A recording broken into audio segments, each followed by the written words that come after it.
একেবারে ছুটি দিতে বলা বল দাদা ছুটি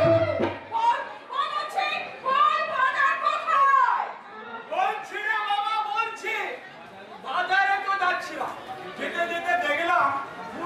রাস্তার উপরে তো কুকুর পেছনে পেছনে লড়াই করছে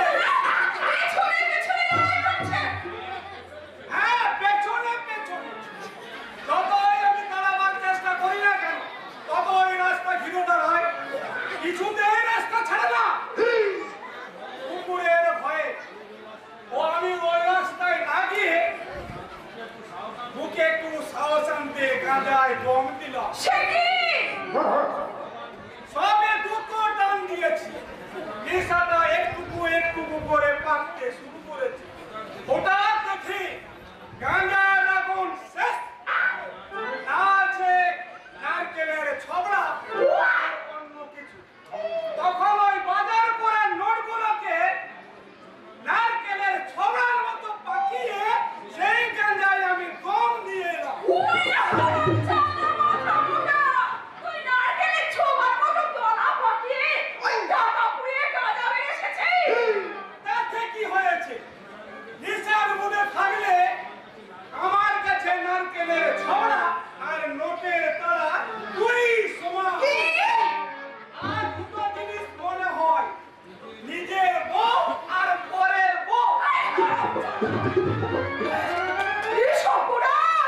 এখন কি করি দাদাবাবু নিজের হাতে ফর্দ করেছেন যে দিদিমণি কি যে ভালো ভালো জিনিস খেতে চায় সেটা রান্না করতে তাতে দিদিমণির মন ভালো থাকবে আর মন ভালো থাকলে পরে দিদিমণি খুব তাড়াতাড়ি ভালো হয়ে উঠবে ভালো না ছাই এখানে থাকলে সত্যি সত্যি আমি পাগল হয়ে যাব না না না আমার কথা বলতে নেই দিদিমণি তোমার ভালোর জন্য তো ডাক্তারবাবু এখানে থাক তোমাকে আর ডাক্তারবাবুর হয়ে সবাই গাইতে হবে না দিদিমণি আজ আমি বাড়ি ফিরে যাব আছে হ্যাঁ আছি তোমরা তোমরা কি মনে করেছো বলো তো আমি কি বাচ্চা একটা মেয়ে যে আমাকে পাহাড় নদী ঝর্ণা দেখিয়ে আমার অতীতটাকে তোমরা খুব বাড়িয়ে রাখতে চাও দিদিমণি অতীতকে কখনো ঘুম পাড়িয়ে রাখা যায় না আলোদিনী কারণ অতীতের স্মৃতি হলো জীবনের সবচেয়ে বড় মূল্যবান সঞ্চয় দিদিমণি আর অতীতের স্মৃতি হলো বাঁচার প্রেরণা আমার কোনো কথাই শুনছে না ডাক্তারবাবু দিদিমণি আমার কোনো কথাই শুনছে না বলছে এক্ষুনি বাড়ি ফিরে যেতে চাই তুমি ভেতরে যাও হেমা তোমার দিদিমণি যদি সত্যি বাড়ি ফিরে যেতে চান আমি ওনাকে নিজে বাড়ি পৌঁছে দেবো বেশ আমি যাচ্ছি ডাক্তারবাবু তবে দিদিমণির সাথে আপনি একটু মাথা ঠান্ডা করে কথা বলবে ওই যে কথায় আছে না মিষ্টি কথায় অমৃত রস আর পুষ্ট বচনে বিশ্ববশ আচ্ছা আলোদেবী সত্যি কি আপনি বাড়ি ফিরে যেতে চান আগে হ্যাঁ বেশ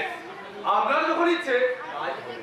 তবে তার আগে আপনাকে আমি কয়েকটা প্রশ্ন করতে কি চাই প্রশ্ন করতে চান আপনি আমাকে আপনি তো অবিবাহিতা হ্যাঁ তাহলে আপনার এই বেগ কেন সেটা আমার রুচি যদি বলি এটা আপনার জেদ গৌতম বাবু আমি জানি আলো দেবী আপনার অতীত জীবনের সমস্ত ঘটনাই কিন্তু আমি জানি কি জানেন আপনি আপনার আর সূর্যবাবুর ভালোবাসার কথা গৌতম বাবু আপনার জন্মদিনের রাতে সেদিন ছিল আপনাদের বিয়ের ফাইনাল ডেট ডিক্লারেশনের কথা আর সে রাতেই সূর্যবাবুর অ্যাক্সিডেন্ট আপনি চুপ করুন গৌতম বাবু আপনি চুপ করুন মনে করুন সূর্যবাবু বেঁচে আছে আপনি চুপ করুন গৌতম বাবু সে বেঁচে আছে